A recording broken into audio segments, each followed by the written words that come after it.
دوستو، آج دنیا میں جو کچھ بھی ہم دیکھ رہے ہیں، طوفان، زلزلے، سیلاب، بڑی بڑی بیماریاں، بڑی بڑی مصیبتیں اور بڑے بڑے عذاب، یہ جو کچھ بھی آج ہم لوگ دیکھ رہے ہیں، پیارے نبی نے 1400 سال پہلے ہی بیان فرما دیا تھا، اور 72 نشانیاں حضور پاک صلی اللہ علیہ وسلم نے بیان فرمائی تھیں کہ دیکھو، قیامت کے قریب ایک فتنے والا زمانہ آئے گا، اور اس فتنے والے زمانے کی 72 نشانیاں ہیں، اور جب یہ 72 نشانیاں ظاہر ہو جائیں گی، 72 باتیں پوری ہو جائیں گی، تو پھر اللہ تعالیٰ کی طرف سے عذاب آئیں گے، طوفان آئیں گے، سیلاب آئیں گے، آسمان سے پتھروں کی بارش ہوگی، اور بھی طرح طرح کے عذاب اللہ تبارک و تعالیٰ کی طرف سے نازل ہوں گے۔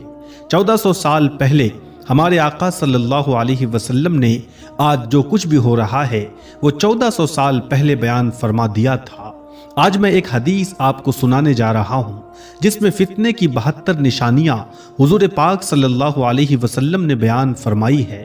وہ حدیث تھوڑی سی بڑی ہے، لیکن آج جو کچھ بھی ہو رہا ہے، لفظ ٹو لفظ ایک ایک چیز ایسے بیان کی گئی گویا کہ پیارے نبی صلی اللہ علیہ وسلم آ کے آج کے زمانے میں دیکھ رہے ہیں، اور ایک ایک چیز حضور صلی اللہ علیہ وسلم نے واضح طور پر بیان فرمائی ہے۔ آپ حدیث سنیں گے تو یقیناً آپ کا ایمان تازہ ہو جائے گا۔ پیارے آقا صلی اللہ علیہ وسلم نے ایک ایک چیز جو آج ہم اپنی آنکھوں سے دیکھ رہے ہیں، 1400 سال پہلے حضور پاک صلی اللہ علیہ وسلم نے اس کے بارے میں بیان فرما دیا تھا۔ وہ 72 نشانیاں کیا ہیں، اس بارے میں حدیث موجود ہے۔ حضرت حذیفہ رضی اللہ تعالی عنہ سے روایت ہے کہ نبی کریم صلی اللہ علیہ وسلم نے ارشاد فرمایا کہ قیامت کے قریب 72 باتیں پیش آئیں گی، یعنی جب 72 باتیں پوری ہو جائیں گی تو سمجھ لینا کہ قیامت کا نقارہ بجنے والا ہے۔ وہ 72 باتیں کون سی پیش آئیں گی؟ نمبر 1، لوگ نماز غارت کرنے لگیں گے، یعنی مسلمان بے نمازی ہو جائے گا، اور جیسا کہ آج ہم دیکھ رہے ہیں کہ مسلمانوں کی بڑی تعداد ہے جو بے نمازی ہے۔ مسلمانوں کو نماز کی کوئی فکر ہی نہیں ہے، نماز کا کوئی خیال ہی نہیں ہے۔ پیارے آقا صلی اللہ علیہ وسلم نے یہ تب بیان فرمایا جب لوگ کتنے بھی بڑے بڑے گنہگار ہوتے تھے لیکن پھر بھی بے نمازی نہیں ہوتے تھے، کچھ بھی ہو جائے لیکن نماز نہیں چھوڑتے تھے۔ اس وقت جب پیارے نبی صلی اللہ علیہ وسلم نے اس بات کو بیان فرمایا تو صحابہ کرام کہنے لگے، یا رسول اللہ، ایسا کیسے ہو سکتا ہے کہ مسلمان ہوگا اور نماز چھوڑے گا؟ حضور پاک صلی اللہ علیہ وسلم نے بیان فرمایا کہ قیامت کے قریب ایسا ہوگا، اور فرمایا لوگ نماز غارت کرنے لگیں گے، یعنی نمازوں کا اہتمام ختم ہو جائے گا۔ نمبر 2، امانت ضائع کرنے لگیں گے، یعنی جو امانت ان کے پاس رکھی جائے گی اس میں خیانت کرنے لگیں گے۔ آج یہ بھی ہو رہا ہے، جیسے کسی بینک میں کوئی غریب، کوئی امیر بھروسے کے ساتھ امانت کے طور پر اپنے پیسے رکھ دیتا ہے، تو وہ بینک کبھی دیوالیہ ہو جاتی ہے، اس کا مالک بھاگ جاتا ہے۔ تو امانت میں خیانت اس طریقے سے بھی ہوتی ہوئی ہمیں نظر آ رہی ہے۔ دوستو، یہ 72 نشانیاں ہم ایک ایک کر کے آپ کو بتاتے ہیں، آپ دیکھتے چلیے کہ آج یہ سب ہمارے دور میں ہو رہا ہے یا نہیں ہو رہا ہے۔ نمبر 3، سود کھانے لگیں گے، جھوٹ کو حلال سمجھنے لگیں گے، یعنی جھوٹ ایک فن اور ہنر بن جائے گا۔ For example comedy, stand up comedy, funny vines. Number 5، معمولی باتوں پر خونریزی کرنے لگیں گے، چھوٹی چھوٹی باتوں پر جھگڑا ہونے لگے گا، ذرا سی بات پر ایک دوسرے کی جان لیں گے۔ نمبر 6، اونچی بلڈنگیں بنائیں گے۔ نمبر 7، دین بیچ کر دنیا جمع کریں گے۔ اور نمبر 8، قطع رحمی، یعنی رشتوں کے ساتھ بدسلوکی ہوگی، انصاف ختم ہو جائے گا، جھوٹ صاف ہو جائے گا، لباس ریشم کا پہنا جائے گا، ظلم عام ہو جائے گا، طلاقوں کی کثرت ہو جائے گی، ناگہانی موت ہوگی، ایکسیڈنٹ کی موت ہو جائے گی، یعنی ایسی موت عام ہو جائے گی جس کا پہلے سے پتہ نہیں ہوگا، بلکہ اچانک پتہ چلے گا کہ فلاں شخص ابھی زندہ تھا، ابھی ٹھیک ٹھاک تھا اور ابھی مر گیا۔ خیانت کرنے والے کو امین سمجھا جائے گا، امانت دار پر تہمت لگائی جائے گی کہ یہ بے ایمان ہے، اور جو بے ایمان ہوگا اس کو امانت دار سمجھا جائے گا، جھوٹے کو سچا سمجھا جائے گا، سچے کو جھوٹا کہا جائے گا، تہمت درازی عام ہو جائے گی، یعنی لوگ ایک دوسرے پر جھوٹی تہمتیں لگائیں گے، بارش کے باوجود گرمی ہوگی۔ یہ سب کچھ آج ہمارے سامنے ہے۔ میرے بھائیوں، دیکھیے آقا نے کیا بیان فرمایا ہے، لوگ اولاد کی خواہش کرنے کے بجائے اولاد سے کراہت کریں گے، اولاد سے نفرت کریں گے۔ یعنی جس طرح لوگ اولاد ہونے کی دعا کرتے ہیں، اس کے بجائے لوگ یہ دعا کریں گے کہ اولاد نہ ہو۔ اور آج لوگ دیکھ رہے ہیں کہ بندش کرتے ہیں، اور ایک نعرہ بھی دیا جاتا ہے کہ ہم دو ہمارے ایک، اور زیادہ بچے ہو جاتے ہیں تو اسے حقارت بھری نظروں سے دیکھا جاتا ہے۔ اور پیارے نبی صلی اللہ علیہ وسلم نے آج سے 1400 سال پہلے بیان فرمایا ہے، کمینوں کے ٹھاٹ ہوں گے، یعنی کمینے لوگ بڑے ٹھاٹ سے اور عیش و عشرت سے زندگی گزاریں گے۔ شریفوں کی ناک میں دم ہو جائے گا، یعنی شریف لوگ شرافت کو لے کر بیٹھیں گے تو دنیا ان کو بے وقوف سمجھے گی، دنیا سے وہ کٹ جائیں گے اور وزیر جھوٹ کے عادی بن جائیں گے، یعنی حکومت چلانے والے لوگ جھوٹ کے عادی بن جائیں گے، امین خیانت کرنے لگیں گے، سردار ظلم پیشہ ہوں گے، یعنی جو لوگ حکومت میں بیٹھے ہیں وہ ظلم پیشہ ہوں گے، عالم اور قاری بدکار ہوں گے، یعنی وہ عالم بھی ہے اور قرآن مجید کی تلاوت بھی کر رہا ہے مگر بدکار ہے، اللہ انہیں محفوظ رکھے۔ لوگ جانوروں کے کھالوں کا لباس پہنیں گے مگر ان کے دل مردار سے زیادہ بدبودار ہوں گے، یعنی لوگ جانوروں کی کھالوں سے بنے ہوئے اعلیٰ درجے کے لباس پہنیں گے لیکن ان کے دل مردار سے زیادہ بدبودار ہوں گے۔ سونا عام ہو جائے گا، چاندی کی مانگ ہوگی، گناہ زیادہ ہو جائیں گے، امن کم ہو جائے گا، قرآن کریم کے نسخوں کو بہترین ڈیزائن کے ساتھ تیار کیا جائے گا اور ان پر نقش و نگار لگائے جائیں گے، مسجدوں میں نقش و نگار لگائے جائیں گے، اونچے اونچے مینار بنائے جائیں گے لیکن دل ویران ہوں گے۔ شراب پی جائے گی اور جو شرعی سزا ہے وہ دنیا میں نہیں لاگو ہوگی۔ بیٹی اپنی ماں پر حکمرانی کرے گی اور اس کے ساتھ ایسا سلوک کرے گی جیسے لوگ غلام کے ساتھ کرتے ہیں۔ جو لوگ ننگے پاؤں ننگے بدن غیر مہذب ہوں گے وہ بادشاہ بن جائیں گے۔ وہ لوگ جو اخلاق کے اعتبار سے کمینے ہوں گے، گھٹیا درجے کے جو لوگ ہوں گے وہ حکومت میں آ جائیں گے، اور عورت مرد کے ساتھ شرکت کرے گی جیسے آج کل ہو رہا ہے۔ کیا عورتیں زندگی کے ہر کام میں مردوں کے کندھوں سے کندھا ملا کر چلنے کی آج کوشش نہیں کر رہی ہیں؟ مرد عورت کی نقل کریں گے، عورتیں مردوں کی نقل کریں گی۔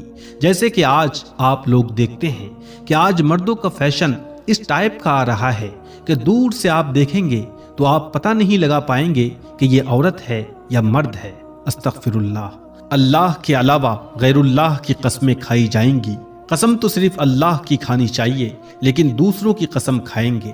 آگے نبی کریم صلی اللہ علیہ وسلم نے بیان فرمایا کہ مسلمان بھی بغیر کہے جھوٹی گواہی دینے کو تیار ہو جائے گا، اور آگے فرمایا کہ صرف جان پہچان کے لوگوں کو سلام کیا جائے گا۔ مطلب یہ کہ جیسے کہ آج کل ہوتا ہے کہ جن کو ہم جانتے ہیں انہی کو سلام کرتے ہیں، جن کو ہم نہیں جانتے ان کو ہم سلام نہیں کرتے۔ آگے فرمایا کہ غیر دین کے لیے شرعی علم پڑھایا جائے گا، آخرت کے کام سے دنیا کمائی جائے گی، مال غنیمت کو ذاتی جاگیر سمجھا جائے گا، امانت کو لوٹ کا مال سمجھا جائے گا، یعنی کسی نے امانت رکھ دی تو جس کے پاس رکھی ہے وہ سمجھے گا کہ اسے لوٹنا چاہیے، یہ لوٹ کا مال ہے۔ زکوٰۃ کو جرمانہ سمجھا جائے گا۔ آج کے ٹائم میں 2.5% زکوٰۃ ہوتی ہے لیکن اس کو بھی مسلمان ٹینشن لے کر نکالتا ہے، اسی لیے فرمایا کہ زکوٰۃ کو بوجھ سمجھا جائے گا۔ سب سے گھٹیا آدمی قوم کا لیڈر بن جائے گا۔ آدمی اپنے باپ کی نافرمانی کرے گا، آدمی اپنی ماں سے بدسلوکی کرے گا، دوستوں کو نقصان پہنچانے سے گریز نہیں کرے گا۔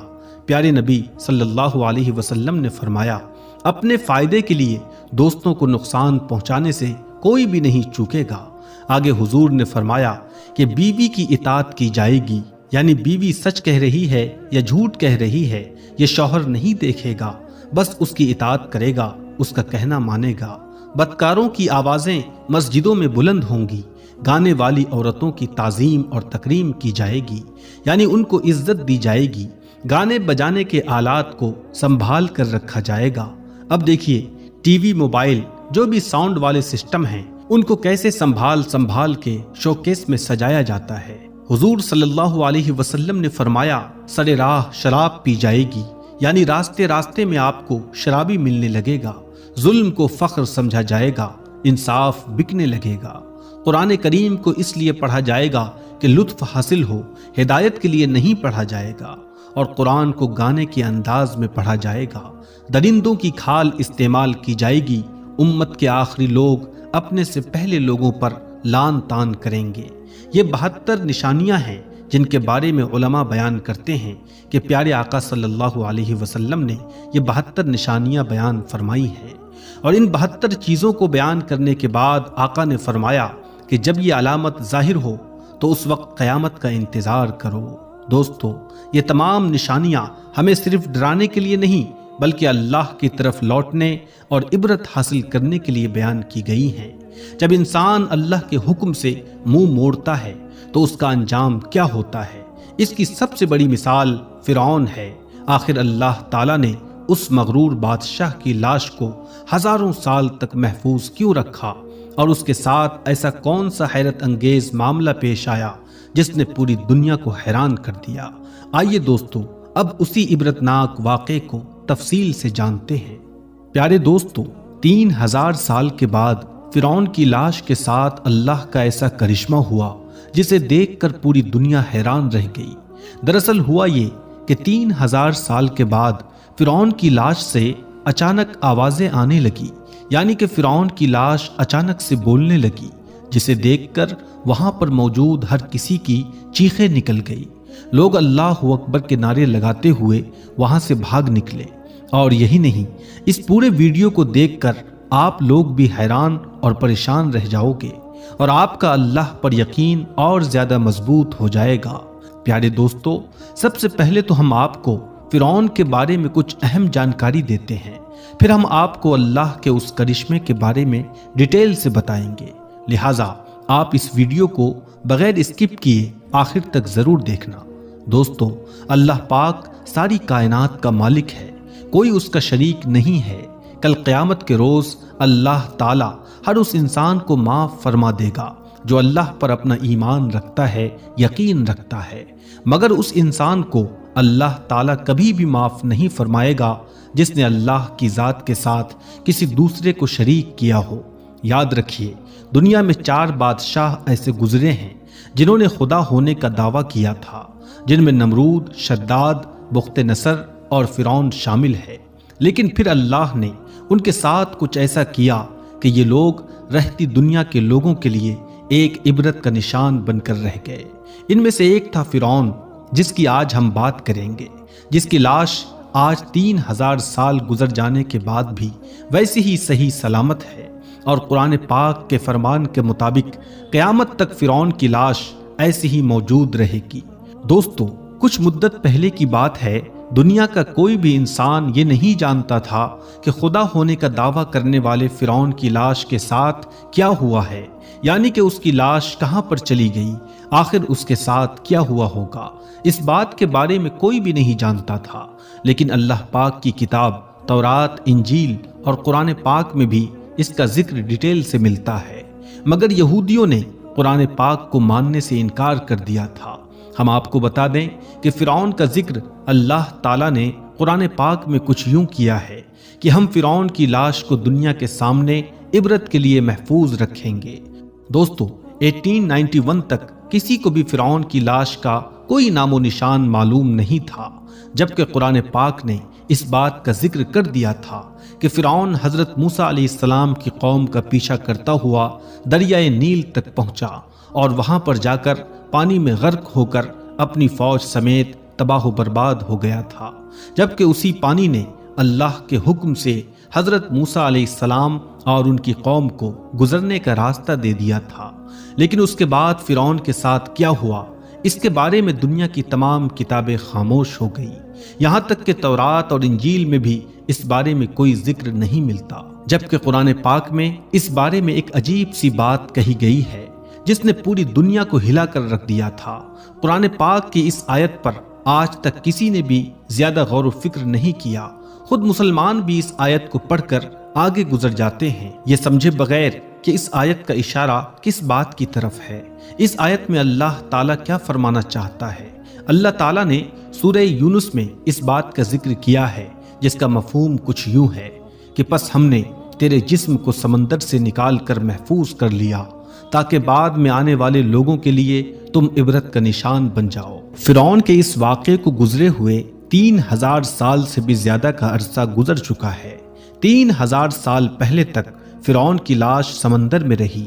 اس کے بعد اللہ تبارک و تعالی نے دنیا والوں کو دکھانے کے لیے کہ میرا قرآن سچا ہے، میرے پیارے نبی حضرت محمد صلی اللہ علیہ وسلم کا فرمان سچا ہے، مورخین کا کہنا ہے کہ یہ دکھانے کے لیے اللہ تبارک و تعالی نے فرعون کی لاش کو سمندر سے باہر نکال کر زمین پر پھینک دیا۔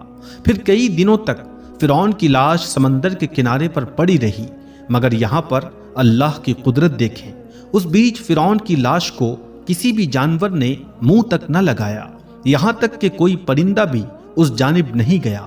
لیکن پھر ایک دن ایک مصری شخص بھیڑ بکریوں کو چراتا ہوا اس طرف چلا گیا اور اس نے فرعون کی لاش کو سمندر کے کنارے پر دیکھ لیا۔ پھر اس نے یہ خبر مصر کے وزیر تک پہنچا دی۔ اس کے بعد فرعون کی لاش کو دربار میں لایا گیا، پھر اس پر تحقیق کے لیے اسے قاہرہ لے جایا گیا۔ وہاں پر لے جا کر فرعون کی لاش کو زمین کے اندر دفن کر دیا گیا، مگر اللہ کے حکم سے زمین نے بھی فرعون کی لاش کو باہر پھینک دیا۔ پھر اس کی لاش کو ایک تابوت میں رکھا گیا اور اس کے بعد اسے مصر کے ایک میوزیم میں رکھ دیا گیا۔ تب سے لے کر آج تک یعنی کہ 3000 سال گزر جانے کے بعد بھی فرعون کی لاش ویسے ہی صحیح سلامت رکھی ہوئی ہے، اور قرآن پاک کے فرمان کے مطابق قیامت تک فرعون کی لاش ایسے ہی صحیح سلامت رہ کر لوگوں کے لیے عبرت کا نشان بنی رہے گی، تاکہ اپنے آپ کو خدا کہنے والے کا یہ حال دیکھ کر آنے والی نسلیں سبق حاصل کرتی رہیں گی۔ کہا جاتا ہے کہ فرعون کا سر اور گردن کا حصہ کھلا ہوا ہے، جبکہ جسم کے باقی حصوں کو ایک پٹی میں لپیٹ کر رکھا گیا ہے، اور یہ بھی کہا جاتا ہے کہ فرعون کی ناک کا سامنے والا حصہ غائب ہے، اس کو دریا کے کسی حیوان نے یا کسی بڑی مچھلی نے کھا لیا تھا۔ پھر اس کی لاش کو دریا کے کنارے پھینک دیا گیا تھا تاکہ یہ دنیا والوں کے لیے عبرت کا نشان بن کر رہ جائے۔ دوستو، اس کے بعد سے فرعون کی لاش ویسے ہی رکھی ہوئی ہے، اور ہزاروں سال گزر جانے کے بعد آج بھی فرعون کی لاش پر گوشت ویسے ہی تر و تازہ موجود ہے۔ واللہ عالم یہ سچ ہے یا جھوٹ ہے، مگر ایسا کہا جاتا ہے کہ جس میوزیم میں فرعون کی لاش رکھی ہوئی ہے اس میوزیم میں چوہے بھی چھوڑے ہوئے ہیں، جن کو ہر سال 15 مارچ کے دن فرعون کی لاش پر چھوڑا جاتا ہے تاکہ وہ فرعون کے جسم کا بڑھا ہوا جو گوشت ہوتا ہے اسے کھا لیں اور واپس فرعون کی باڈی اپنے اصل دائرے میں آ جائے۔ اس کے بعد فرعون کی لاش کی ڈریسنگ کی جاتی ہے اور پھر اس کو واپس شیشے میں بند کر دیا جاتا ہے۔ اس کے بعد 1 سال تک ویسی ہی وہ شیشے میں بند رہتی ہے۔ پھر اگلے سال 15 مارچ کا دن جب آتا ہے تو اسے پھر سے واپس باہر نکالا جاتا ہے اور اس کی باڈی پر پھر سے چوہے چھوڑے جاتے ہیں اور پھر واپس ڈریسنگ کر کے شیشے میں بند کر دیا جاتا ہے۔ دوستو، یہی وجہ ہے کہ آج ہزاروں سال گزر جانے کے بعد بھی فرعون کی لاش صحیح سلامت ہے۔ آج پوری دنیا اپنی آنکھوں سے دیکھ رہی ہے کہ اللہ نے کس طرح سے فرعون کی لاش کو محفوظ کر رکھا ہے، کس طرح سے دنیا بھر کے لوگ فرعون کی لاش کو دیکھنے کے لیے پہنچ رہے ہیں۔ وہ فرعون جو کبھی اپنے آپ کو خدا کہا کرتا تھا، کس طرح سے آج اس کی ممی پڑی ہوئی ہے۔ دیکھنے والوں کے لیے یہ ایک عبرت نہیں ہے تو پھر کیا ہے کہ ہزاروں سال گزر جانے کے بعد بھی فرعون کی لاش صحیح سلامت ویسے ہی پڑی ہوئی ہے۔ دوستو، نیشنل جیوگرافک کی طرف سے ابھی ایک ایسا ویڈیو سامنے آیا ہے جس میں دیکھا جا سکتا ہے کہ فرعون کی لاش پر جب کسی بات کو لے کر تحقیق کی جا رہی تھی تو اس وقت اچانک سے فرعون کی لاش سے کچھ آوازیں آنے لگیں۔ کہا جا رہا ہے کہ فرعون کی زبان سے جو الفاظ نکلے تھے وہ عبرانی زبان کے الفاظ تھے، اور سمجھنے والوں نے بتایا کہ فرعون کی زبان سے جو لفظ نکلے تھے ان کا مطلب پتہ نہیں ہے۔ کچھ لوگوں کا یہ بھی کہنا ہے کہ فرعون کی لاش اب اللہ اللہ پکار رہی ہے، حالانکہ کچھ سائنسدانوں کا یہ بھی کہنا ہے کہ پوری دنیا میں اس وقت عبرانی زبان بولنے والا کوئی آدمی نہیں ملا، اور نہ ہی اس بھاشا کو سمجھنے والا کوئی ظاہری طور پر ملتا ہے۔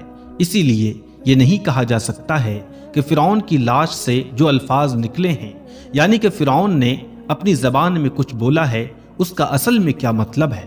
لیکن فرعون کے اس واقعے کو دیکھ کر اور سن کر آج غیر مسلم بھی اس بات کو ماننے پر مجبور ہو گئے ہیں کہ بے شک اللہ کا قرآن سچا ہے اور اللہ کے پیارے نبی حضرت محمد صلی اللہ علیہ وسلم کا ہر فرمان سچا ہے۔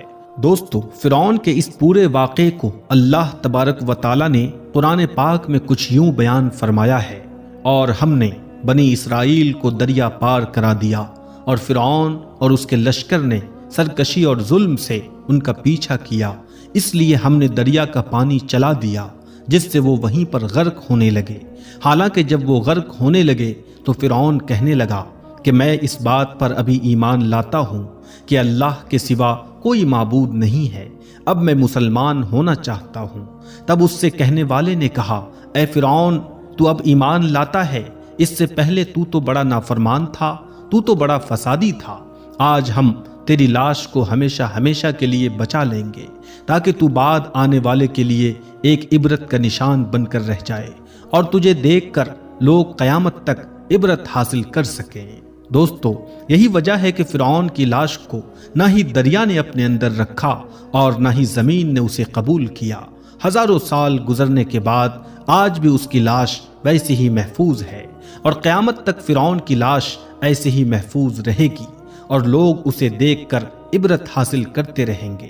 لہٰذا دوستو، ہمیں بھی غرور اور تکبر سے ہمیشہ بچ کر رہنا چاہیے۔ تکبر کا کوئی شائبہ بھی ہمارے اندر نہیں ہونا چاہیے۔ اللہ تبارک و تعالیٰ سے دعا ہے کہ اللہ پاک ہم سب کو غرور اور تکبر سے بچائے اور اللہ پاک ہم سب کو نیک اور اچھے کام کرنے کی توفیق دے۔ آمین ثم آمین۔